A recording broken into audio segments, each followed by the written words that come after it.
Welcome to our channel. నేను మేసిరి. ఏపీలో అయితే పోలింగ్ అంటే ఓటర్లు మాత్రం చాలా ఉత్సాహంగా వాళ్ళ ఓటు హక్కుని వినియోగించుకుంటున్నారు.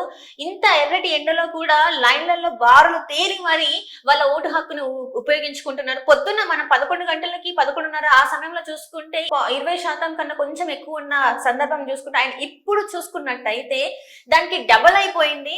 సో ప్రతి ఒక్కరు వాళ్ళ ఓటుని ఖచ్చితంగా ఉపయోగించుకుంటున్నారు. అంటే పక్క రాష్ట్రాలలో ఉన్న వాసులు కూడా వచ్చేసి ఇక్కడ వాళ్ళ ఓటు హక్కుని వినియోగించుకుంటున్నారు. సో ఈ అంశాన్ని అంటే మనం మళ్ళీ చూడొచ్చు.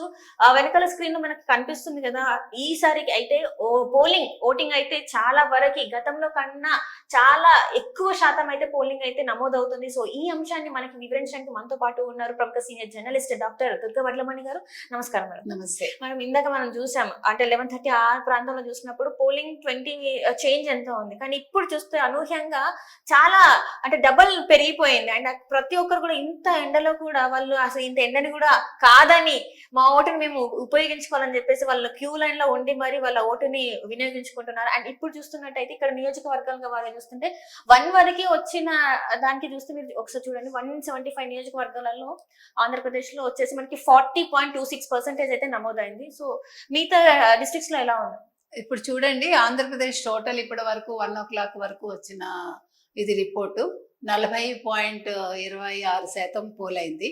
సో తర్వాత చూసుకుంటే మనకి అల్లూరు సీతారామరాజు మన్యం జిల్లాలో 19.34, అనకాపల్లి 24.12, అనంతపురం 29.52, అన్నమయ్య జిల్లాలో 17.38, తర్వాత బాపట్ల 31.67, చిత్తూరు 30.31, కోనసీమ చాలా బాగా పెరిగిందండి 43.12, తూర్పుగోదావరి 20.39, ఏలూరు కూడా బాగుంది 38.76, గుంటూరు 25.45, కాకినాడ 25.30, కృష్ణా 22.45, కర్నూలు 26.34, తర్వాత నంద్యాల 32.57, ఎన్టీఆర్ జిల్లా 15 అంటే 15.98, పల్నాడు 16.49, పార్వతీపురం 23.87, ప్రకాశం 30.69, పిఎస్ఎంఆర్ నెల్లూరు 18.80,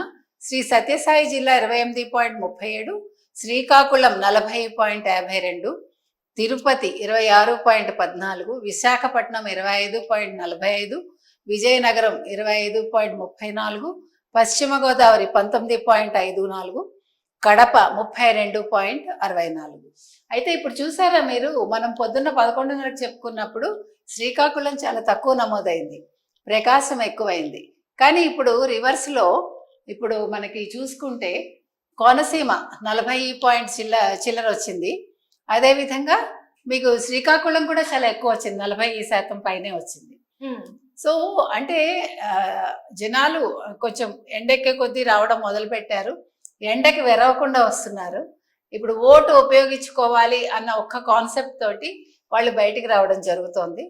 ఇది ఇప్పుడు 1 గంటకే మనకి 40% అంటే ఇంకా సాయంకాలం 5-6 అయ్యేసరికి మనకి 75 నుంచి మరి 80 దాటుతుందో ఏంటో, 83 దాకా అవ్వచ్చు, 83% ఓటింగ్ నమోదు కావచ్చు అని అధికారుల అంచనా. అంతవరకు రీచ్ అయ్యే అవకాశం అయితే కనిపిస్తోంది. అంటే ఇందాక చంద్రబాబు నాయుడు గారు అన్నారు, మీరు వినుంటే, ఆయన ఓటేసి బయటకు వచ్చాక నా జీవితంలో నేను చాలా ఎన్నికలు చూశాను, కానీ ఈ ఎన్నికలు అంత ప్రత్యేకత ఏదీ లేదు. ఎందుకంటే ఓటర్లలో ఒక అవగాహన వచ్చి మేము ఓటు వెయ్యాలి, తప్పకుండా ఓటు ఉపయోగించుకోవాలి, ఓటు వేయకపోతే మేము ఏదో కోల్పోయాం అన్న భావనలో వాళ్ళు వచ్చి, వాళ్ళు ఎక్కడెక్కడి నుంచి, హైదరాబాద్ నుంచి వచ్చారు, తర్వాత వివిధ రాష్ట్రాల నుంచి వచ్చారు, మళ్ళా అమెరికా, తర్వాత గల్ఫ్, ఇలాగా ఆ ఎన్ఆర్ఐస్ బోల్డ్ మంది వచ్చి వాళ్ళు ఓటు హక్కును వినియోగించుకుంటున్నారు. ఈ రకంగా వినియోగించుకోవడం చాలా చెప్పదగ్గ విషయం అన్నట్టుగా వారు మాట్లాడారు. నిజమే అది. ఈసారి అంటే మనం చెప్పుకున్నట్టుగా యువత 10 లక్షలు ఉన్నారు, ఇంచుమించుగా 10 లక్షల పైన. అదొక ప్రత్యేకత. అయితే పెద్దవాళ్ళు అసలు పొద్దున్న 6 నుంచి క్యూలో నిల్చుని ఎండను సైతం లెక్క చేయకుండా వాళ్ళు నడవలేని స్థితిలో కూడా వాళ్ళు అసలు వచ్చి వెయ్యాలి అనే ఒక ఉత్సాహం చూస్తుంటే, సో ప్రతి ఒక్కళ్ళు దీని ఒక స్ఫూర్తిగా తీసుకోవాలి. ఇంకా ఎవరైనా ఇంట్లో పడుకునున్నా లేకపోతే భోజనాలు చేస్తూ ఉన్నా బయటకు వచ్చేసి లేదు మేము ఓటు వేయాలి, వీళ్ళందరూ మాకు స్ఫూర్తి అని వాళ్ళు వచ్చి ఓటు వేస్తే బాగుంటుంది. ఎందుకంటే ఓటింగ్ శాతం పెరిగితేనే కదమ్మా ఎవరు వస్తారు. అంటే నిర్ణయం అనేది ఒక ఓటింగ్ శాతాన్ని బట్టి మనకు ఉంటుంది, ఏ పార్టీ వస్తుంది ఏ పార్టీ రాదు. సో మనకి సాయంకాలానికి ఓటింగ్ శాతం పెరిగింది అనుకోండి, ఇప్పుడు ఇంత ఓటింగ్ పోల్ అయితే కనుకైతే ఈ పార్టీ రావచ్చు అని ఒక అంచనా వస్తుంది. రాత్రికి మనకి అది ఒక అవగాహనకు వస్తాం మనం. సో ప్రజలు వచ్చి ఇంకా వాళ్ళు ఉత్సాహంగా పాల్గొవాలి. ఏ ఏ జిల్లాల్లో అయితే కొంచెం ఓటింగ్ పర్సంటేజ్ తక్కువ ఉందో వాళ్ళు చూసుకుని కొంచెం వాళ్ళు బయటకు వచ్చి ఓటు వేస్తే బాగుంటుంది. అంటే గతంలో చూసుకుంటే ఇక్కడ తెలంగాణలో జరిగినప్పుడు ఇంత పెద్ద హైదరాబాద్ లోనే ఓటింగ్ శాతం అయితే తక్కువ అయిపోయింది.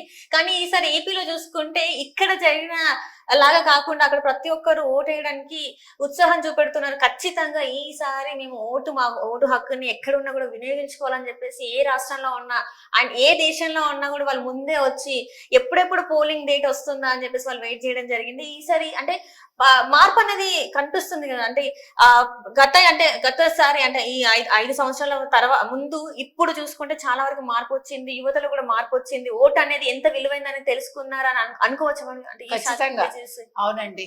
అసలు యువతలో మార్పు రావడమే కాదు, ఈవెన్ పెద్దవాళ్ళు కూడా వాళ్ళు ఎప్పుడు వేస్తారు. సాధారణంగా పెద్దవాళ్ళు వెనకని చెయ్యరు చెప్పాలంటే. మిడిల్ ఏజ్డ్ వాళ్లే కొంచెం అటు ఇటుగా వేస్తూ ఉంటారు. ఈసారి అందరూ కలిసి ముందుకు వస్తున్నారు. తర్వాత మీరు చెప్పినట్టు తెలంగాణలో లాస్ట్ టైం కొంచెం తక్కువే వేశారు. ఎందుకంటే వాళ్ళు కేసీఆర్ మీద కొంచెం అప్పుడు బాగా నెగిటివ్ ఉంది, మీకు తెలుసు. ఊళ్ళల్లో అంతా కూడా నెగిటివ్ పడింది. ఈసారి లోక్సభకి కొంచెం ఇంప్రూవ్మెంట్ ఉంది. సో మొత్తం మీద ఇప్పుడు ప్రజలైతే వచ్చి తప్పకుండా వాళ్ళు ఓటు హక్కు వినియోగించుకుంటారు. వాళ్ళు ఖచ్చితంగా ఇంకా వచ్చి ఓటింగ్ పర్సంటేజ్ పెంచుతారని మనం ఆశిద్దాం. Right, thank you so much.